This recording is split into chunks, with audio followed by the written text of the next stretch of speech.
Assalamualaikum warahmatullahi wabarakatuh. Yang saya hormati Ibu Wita sebagai dosen pengampu mata kuliah Perekonomian Indonesia.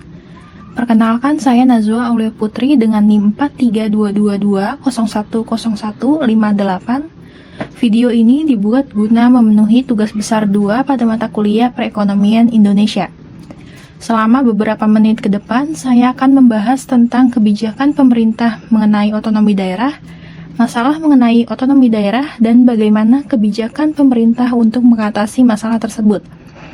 Kebijakan fiskal guna percepatan pembangunan struktural di Indonesia, hubungan kebijakan percepatan pembangunan fiskal bagi peran Indonesia dalam menghadapi globalisasi, dan tantangan serta hambatan dalam persaingan global saat ini. Materi pertama yang akan dibahas yaitu kebijakan pemerintah mengenai otonomi daerah. Kalau bicara soal otonomi daerah, kita nggak bisa lepas dari sejarah panjang Indonesia, terutama sejak era reformasi. Pada masa Orde Baru, daerah tidak memiliki kebebasan untuk berkembang karena semua keputusan ada di tangan pemerintah pusat. Segala kebijakan tentang daerah selalu diputuskan oleh pusat. Daerah tidak memiliki kekuasaan untuk mengembangkan potensi daerahnya, bahkan akhirnya menjadi sangat tergantung dengan pusat. Kepentingan pusat untuk terus mendominasi daerah berjalan beriringan dengan sistem politik yang cenderung represif dan tidak demokratis. Maka, MPR melalui ketetapan MPR nomor 15/MPR/1998 mengamanatkan kepada Presiden untuk menyelenggarakan otonomi daerah yang luas, nyata, dan bertanggung jawab. Kewenangan otonomi yang luas adalah keleluasaan daerah untuk menyelesaikan pemerintahan yang mencakup kewenangan semua bidang pemerintahan, kecuali kewenangan di bidang politik luar negeri, pertahanan keamanan, peradilan, moneter dan fiskal, agama, serta kewenangan bidang lainnya yang akan ditetapkan dengan peraturan pemerintah. Sehubungan dengan pelimpahan kewenangan dari TAP MPR nomor 15/MPR/1998 pada tahun 1999, Indonesia memasuki era baru dengan diberlakukannya Undang-Undang nomor 22 tahun 1999 tentang pemerintahan daerah. Undang-undang ini memberikan keleluasaan kepada daerah untuk mengatur wilayahnya sendiri. Ketika suasana hiruk-pikuk terjadinya korupsi yang menjangkiti parlemen dan eksekutif di daerah dari Sabang sampai Merauke, lahirlah undang-undang baru yakni Undang-Undang nomor 32 tahun 2004 tentang pemerintahan daerah yang mencabut pemberlakuan Undang-Undang nomor 22 tahun 1999 dan kemudian Undang-Undang nomor 32 tahun 2004 diganti dengan Undang-Undang nomor 23 tahun 2014. Nah, Undang-Undang nomor 23 tahun 2014 ini masih berlaku aktif, namun telah mengalami perubahan menjadi Undang-Undang nomor 9 tahun 2015 tentang perubahan kedua atas Undang-Undang nomor 23 tahun 2014.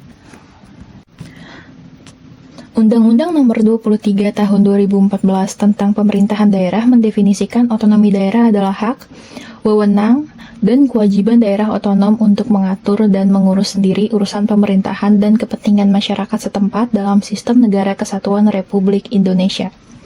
Pengertian yang lebih luas lagi, otonomi daerah adalah wewenang atau kekuasaan pada suatu wilayah atau daerah yang mengatur dan mengelola untuk kepentingan wilayah atau daerah masyarakat itu sendiri, mulai dari ekonomi, politik, dan pengaturan perimbangan keuangan termasuk pengaturan sosial, budaya, dan ideologi yang sesuai dengan tradisi adat istiadat daerah lingkungannya.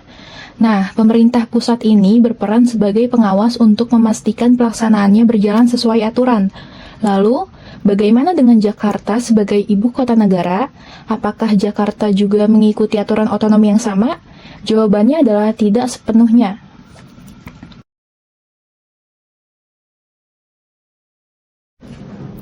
Jakarta memiliki status otonomi khusus yang diatur dalam Undang-Undang nomor 29 tahun 2007 yang sekarang mengalami perubahan menjadi Undang-Undang nomor 2 tahun 2024. Dalam Undang-Undang nomor 2 tahun 2024, Jakarta mempunyai dua fungsi utama yaitu sebagai pusat perekonomian nasional. Jakarta akan terus menjadi epicentrum ekonomi investasi, dan bisnis di Indonesia. Yang kedua, kota global. Jakarta didesain untuk jadi kota berskala internasional, dengan fokus pada perdagangan, pendidikan, pariwisata, hingga kantor pusat perusahaan besar.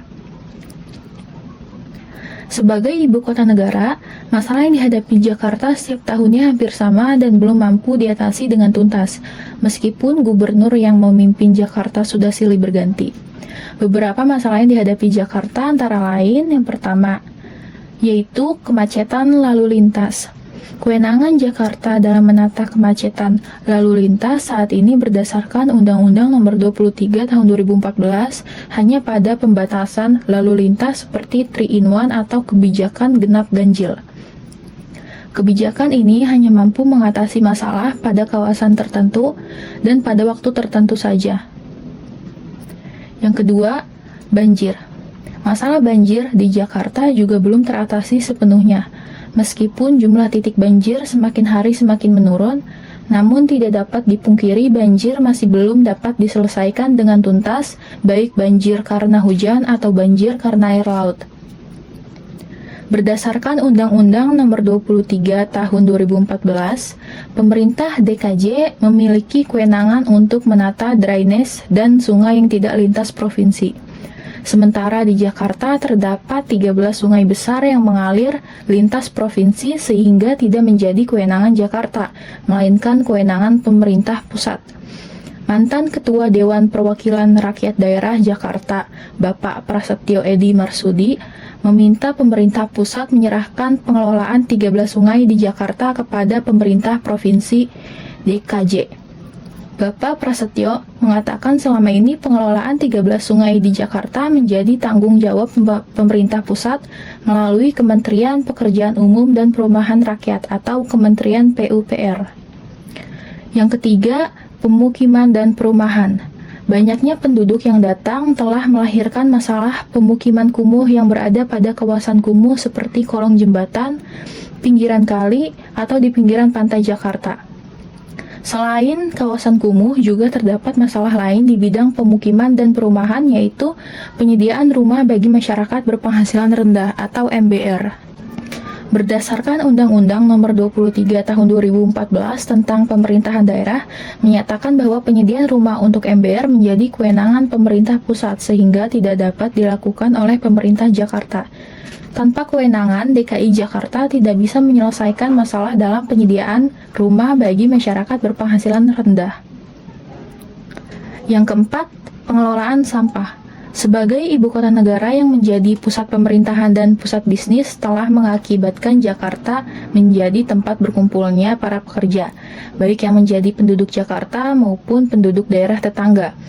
Banyaknya warga yang bekerja di Jakarta juga membawa dampak terhadap banyaknya sampah yang dihasilkan oleh Jakarta setiap harinya. Sebagian volume sampah di Jakarta dihasilkan oleh warga daerah tetangga yang siang hari bekerja di Jakarta.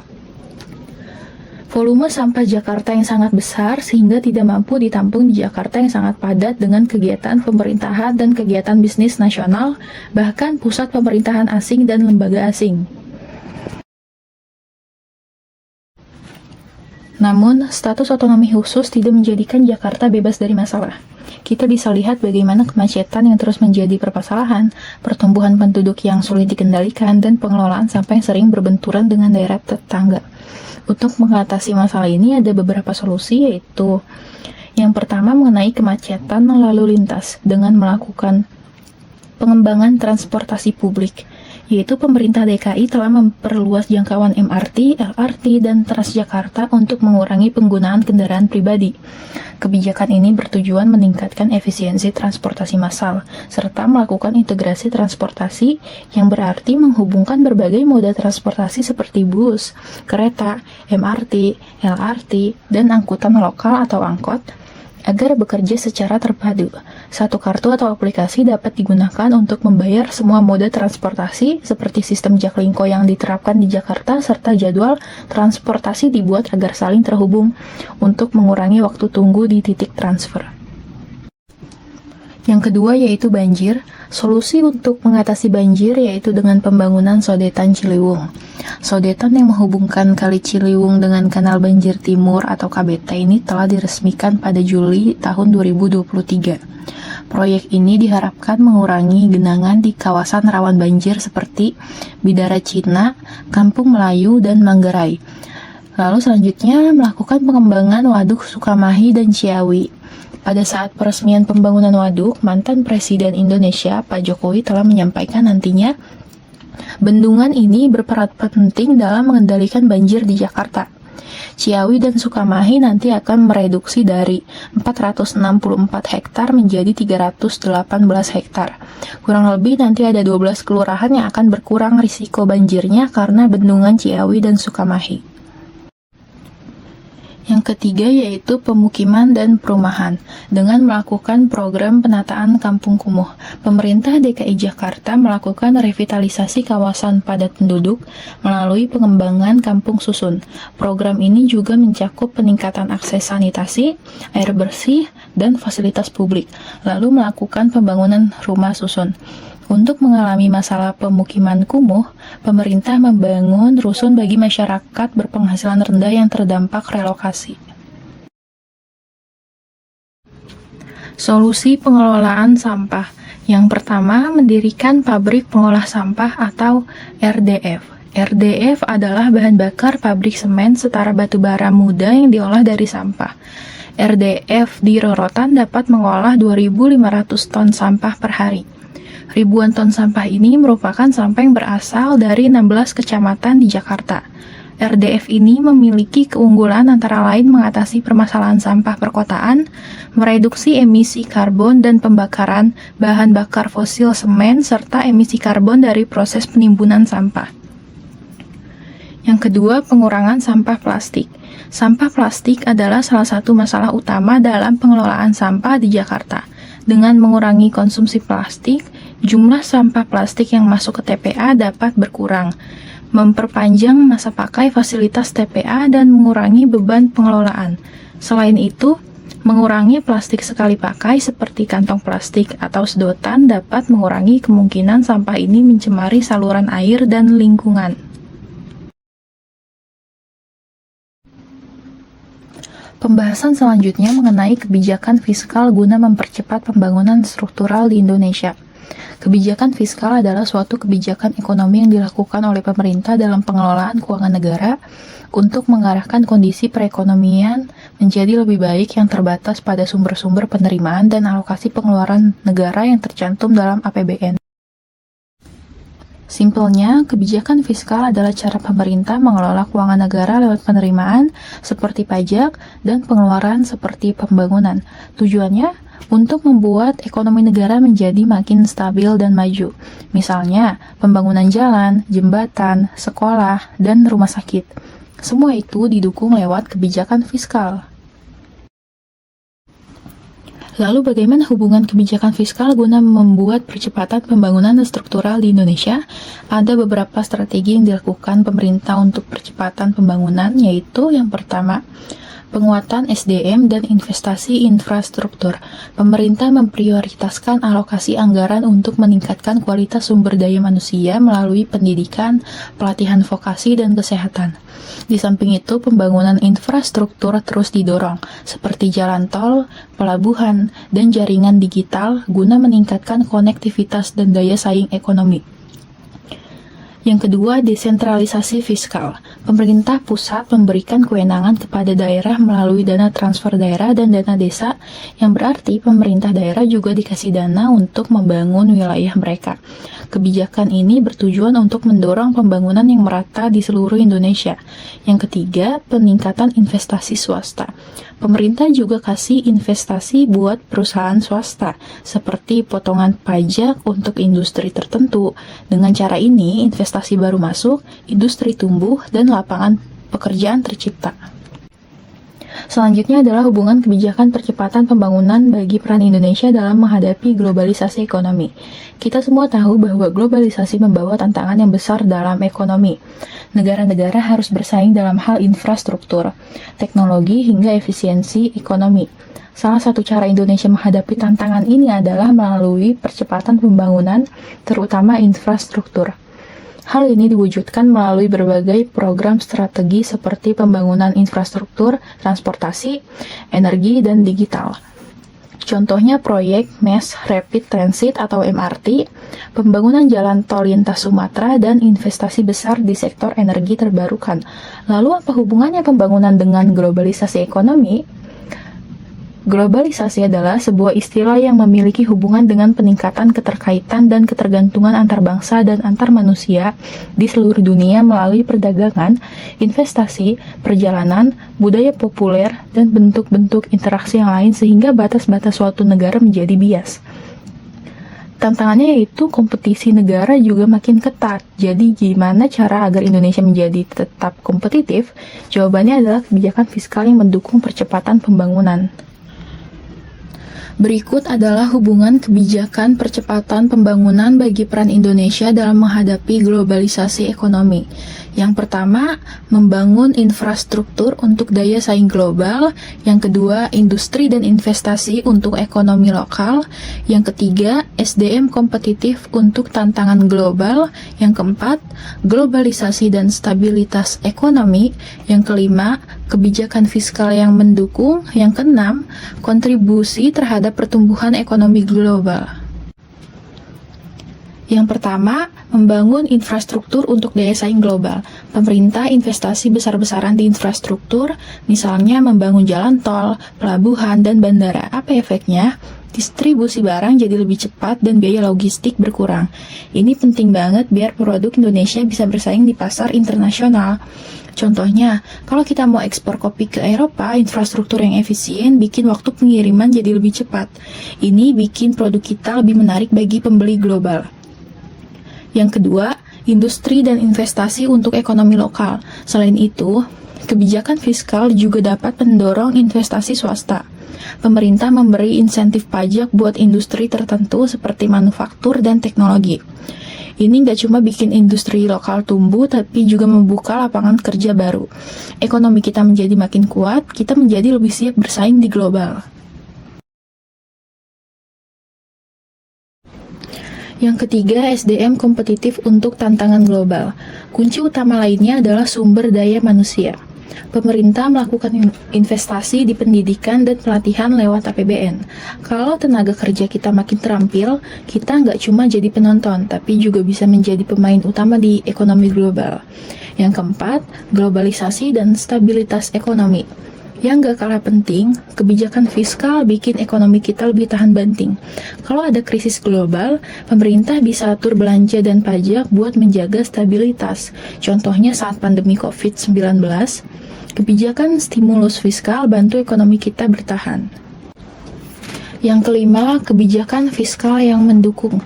Kebijakan fiskal yang diarahkan untuk mendukung pembangunan struktural sangat penting dalam konteks ini. Dengan alokasi anggaran yang tepat untuk infrastruktur dan program sosial, pemerintah dapat menciptakan fondasi yang kuat untuk pertumbuhan ekonomi jangka panjang. Ini juga membantu menjaga stabilitas ekonomi domestik di tengah gejolak ekonomi global. Yang keenam, kontribusi terhadap pertumbuhan ekonomi global. Pertumbuhan ekonomi yang kuat di Indonesia tidak hanya berdampak positif bagi negara itu sendiri, tetapi juga bagi perekonomian global. Dengan menjadi salah satu pasar terbesar di Asia Tenggara, pertumbuhan ekonomi Indonesia dapat mendorong permintaan global dan menciptakan peluang bagi negara lain. Tantangan dan hambatan di masa yang akan datang dan solusi sebagai SDM yang berada di dalam persaingan global saat ini. Sebagai generasi yang tumbuh di era digitalisasi dan globalisasi, kita semua tahu bahwa dunia sekarang semakin kompetitif. Banyak tantangan dan hambatan pada era globalisasi ini. Lalu apa saja tantangan dan hambatan tersebut dan apa solusi dalam persaingan global saat ini? Tantangan yang pertama yaitu persaingan tenaga kerja yang semakin ketat. Karena pengaruh dari globalisasi, Kemampuan teknologi dapat memungkinkan perusahaan merekrut pekerja dari seluruh dunia. Hal itu membuat persaingan tidak hanya dengan sesama dalam kota atau negeri, tetapi juga dengan individu dari negara lain. Solusinya adalah penting banget untuk terus belajar, upgrade skill, dan pastikan kita punya keunikan yang bikin kita beda dari kandidat lain. Yang kedua, teknologi yang terus berkembang. Dengan munculnya teknologi seperti AI, banyak pekerjaan lama digantikan mesin. Nah, tugas kita adalah menjadi generasi yang paham teknologi dan bisa memanfaatkan inovasi ini. Jangan cuma jadi pengguna, tapi juga pencipta teknologi. Belajar coding, data analisis, atau bahkan keterampilan digital lain yang relevan. Selanjutnya, yang ketiga yaitu multikulturalisme dan perbedaan nilai. Dalam dunia yang semakin terhubung, kita sering bekerja atau berkolaborasi dengan orang-orang dari berbagai budaya. Tantangan muncul dalam memahami dan menghormati nilai serta norma yang berbeda.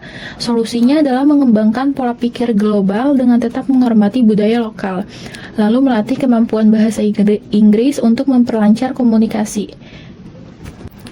Yang keempat, krisis ekologis dan perubahan iklim.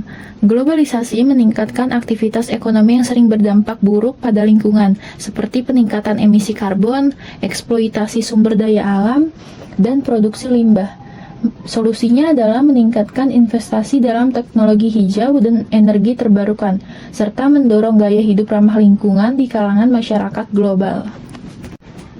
Selanjutnya adalah hambatan dalam era globalisasi. Yang pertama, ketimpangan akses terhadap teknologi. Tidak semua negara atau individu memiliki akses yang setara terhadap teknologi canggih, internet, atau alat digital.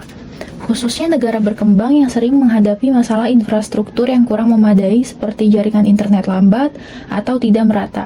Hal ini membuat persaingan tidak setara. Solusinya adalah pemerintah dan perusahaan teknologi bisa bekerja sama untuk membangun infrastruktur digital yang lebih merata, terutama di daerah terpencil. Yang kedua, perbedaan regulasi dan kebijakan. Setiap negara memiliki regulasi perdagangan yang berbeda seperti tarif pajak yang tinggi atau birokrasi yang ribet yang bisa menghambat kegiatan ekspor dan impor.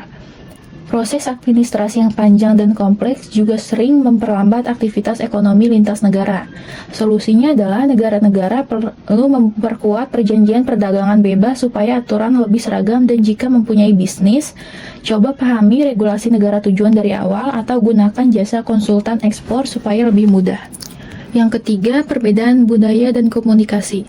Perbedaan bahasa bisa menjadi kendala dalam negosiasi bisnis internasional. Perbedaan cara kerja, bahasa, atau norma akan membuat komunikasi menjadi nggak efektif. Solusinya yaitu pelajari budaya dan bahasa negara saat melakukan kerjasama, serta gunakan teknologi seperti alat penerjemah atau platform komunikasi yang bisa mempermudah kolaborasi lintas budaya. Yang keempat, ketidaksetaraan ekonomi dan sosial. Banyak negara berkembang menghadapi masalah seperti akses pendidikan yang terbatas. Akibatnya, tenaga kerja di negara-negara ini sulit bersaing dengan negara yang lebih maju. Pemerintah harus fokus pada program pendidikan dan pelatihan keterampilan, dan kita sebagai individu juga bisa ikut membantu lewat komunitas belajar atau program volunteer yang mendukung pendidikan di daerah-daerah terpencil.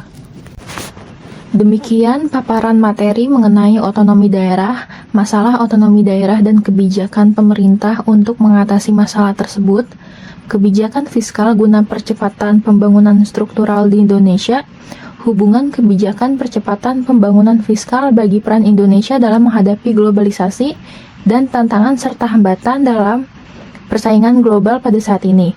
Semoga penjelasan tersebut dapat bermanfaat bagi kita semua. Terima kasih atas perhatiannya dan mohon maaf jika ada salah kata. Wassalamualaikum warahmatullahi wabarakatuh.